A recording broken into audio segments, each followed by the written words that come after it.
O candidato Mário de Oliveira Tricano, do PP, número 11, concorreu nessa eleição de 2016 com o registro indeferido em primeira instância pela juíza doutora Carla Viana.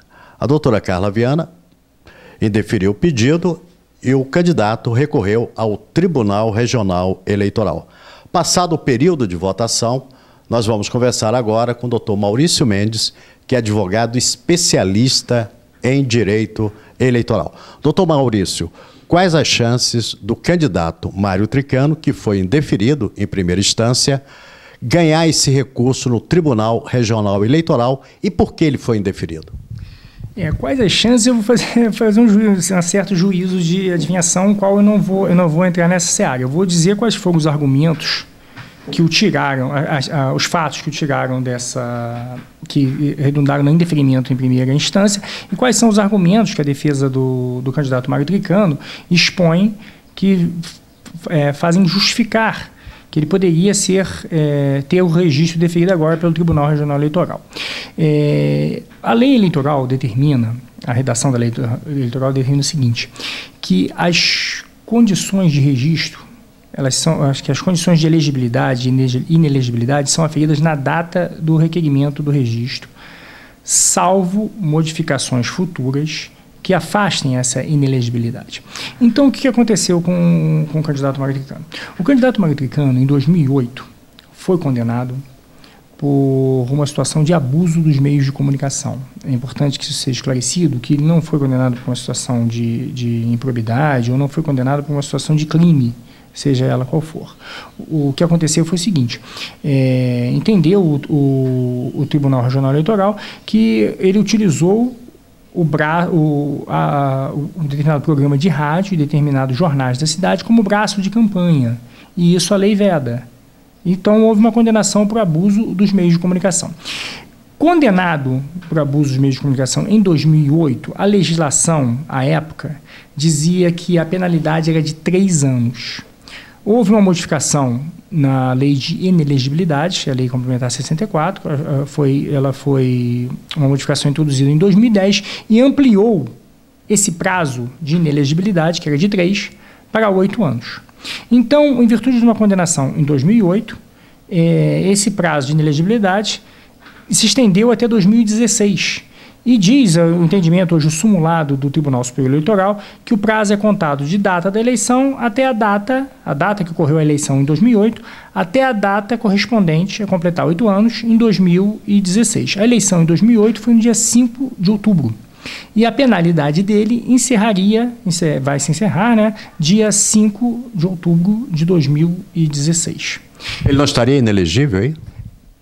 Pela leitura inicial da lei, que diz o seguinte, ele está inelegível porque que as condições de registrabilidade são aferidas na data do requerimento do registro, esse ano até o dia 15 ou 16 de agosto, não sei, a memória a data precisa, é só a gente consultar a lei, ele estaria, porque ainda estaria cumprindo o prazo de 8 anos. A defesa do candidato Mário Tricano alega 2 coisas em síntese. São essas 2 coisas. Primeiro, que na data da condenação dele, em 2008, a sanção era de 3 anos. E a data de entrada em vigor, e ele teria cumprido essa lei, que é uma lei que expande uma sanção, ela não poderia atingir fatos pretéritos. Essa é a primeira situação. A segunda situação que a defesa do candidato Mário Tricano alega, e é uma situação prevista em lei, que a gente tem algumas interpretações, algumas decisões nesse sentido, é o seguinte: eu falei que a data, que as condições de elegibilidade e ausência de inelegibilidade, elas são aferidas à data do requerimento do registro, e a lei vem falando, salvo modificações posteriores que afastem essas condições impeditivas, né? Então, o que eu posso dar de exemplo? Imagina que eu fui condenado em segunda instância por um determinado crime, né, ou por uma prática de um ato de improbidade, e essa minha situação está pendendo recurso. Então, no dia que eu pedi minha candidatura, né, que deve ser aferida, eu não preencho essas situações, porque existe uma condenação que me tira, mas o meu recurso é julgado. E eu ganho esse recurso, ou seja, é uma situação superveniente, uma situação posterior ao meu pedido de registro, que altera a minha situação porque afasta a minha condição de inelegibilidade.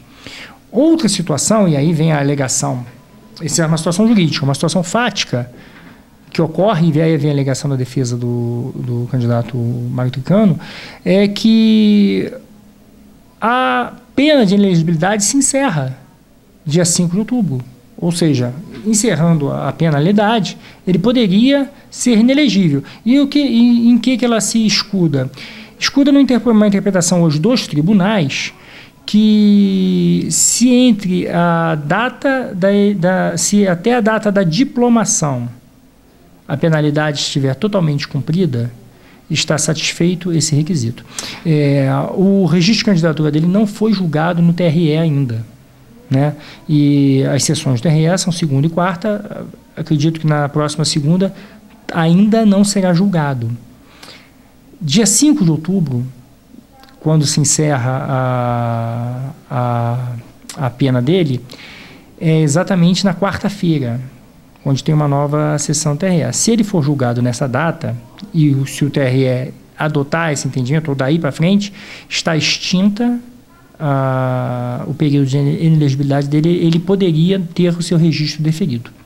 Agora, Wilson, isso é uma interpretação jurisprudencial, né?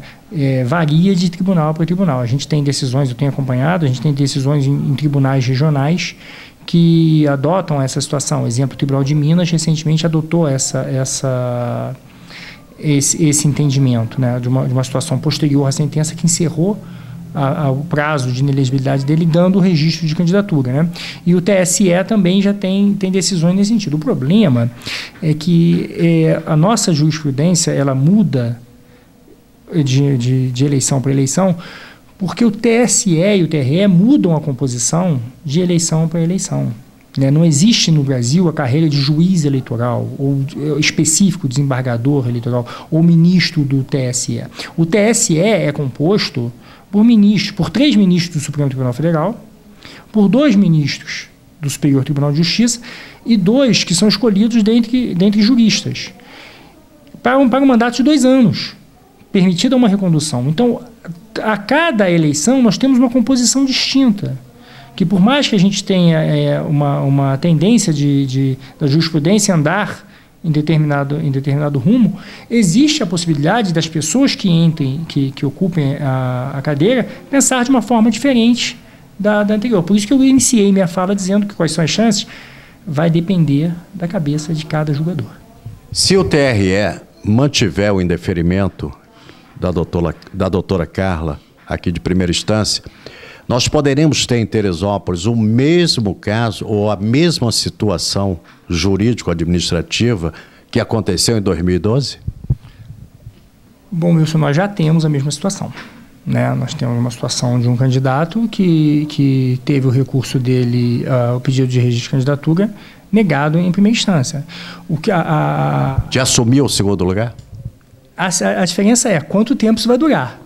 Talvez seja essa a sua pergunta, porque da outra vez, essa situação de instabilidade, ou a gente chama a espada de Damocles, que a gente chama na justiça, sobre a cabeça do gestor, durou até o último ano do mandato, porque o atual prefeito Mário Tricano assumiu o mandato dele em janeiro de 2016, que era o último ano do mandato, né? Agora eu acho que nós vamos ter uma solução mais célere, né? Porque a justiça acaba aprendendo com essas situações e vê a necessidade de dar o que a gente chama de segurança jurídica, de paz social.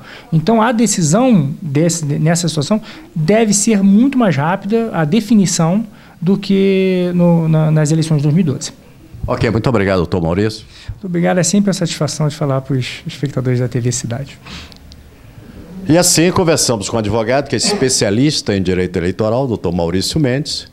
O candidato foi votado, os eleitores foram às urnas, agora é esperar o Tribunal Regional Eleitoral na próxima semana, ou quem sabe até o Tribunal Superior Eleitoral.